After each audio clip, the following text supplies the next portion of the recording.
এখানে আমি গরুর কলিজা দিয়ে পুর তৈরি করে নেব। আর এত সুন্দর একটা পিঠি আজকে আমি তৈরি করব, অবশ্যই আপনারা দেখতে পারবেন। আর এই পুরটা দেখেন গরুর কলিজা দিয়ে তৈরি করলাম। অনেকে আবার এটা কিন্তু সিঙ্গারা দিয়েও খেতে পারেন, পরাটা দিয়ে।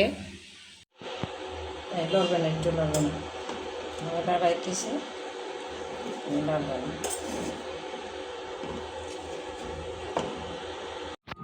এরপর আমি সব রুটিগুলো এরকম এক সাইজ করে নেব।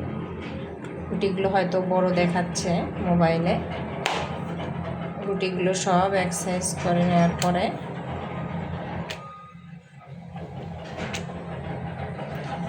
পিঠাটা তৈরি করব। আর আমি এখানে লিচি কেটে নিয়েছি।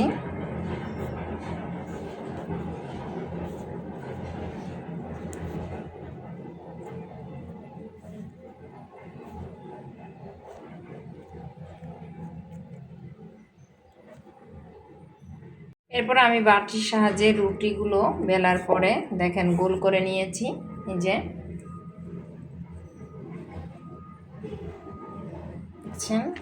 সাইডেরগুলো কেটে ফেলে দিয়েছি। আর এই যে সুন্দরভাবে গোল হয়ে গেছে। আমি সম্পূর্ণ রুটিগুলো এরকম করে রাখবো। এবারে রুটির ভিতর খাজাগুলো দিয়ে দিলাম। দেওয়ার পরে এরকমভাবে মিশাই নেব। নেওয়ার পরে এই চামচ দিয়ে সম্পূর্ণ আমি এরকম মিশাই দেব। আমি এইভাবে শেপ দিয়ে নিছি কাঁটা চামচ দিয়ে। এই যে আমি ভাজতেছি এখন চুলায়। আমি এক এক করে সব পিঠাগুলো ভেজে নেব। আমি কারেন্টের চুলায় ভাজতেছি। একদম পরাটা এসে মোমলার মতন ফুলে উঠবে।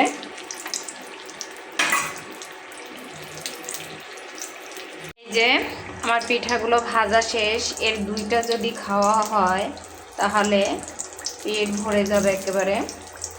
আর পিঠাগুলো এই যে আমি সম্পূর্ণ পিঠা এখানে রাখলাম।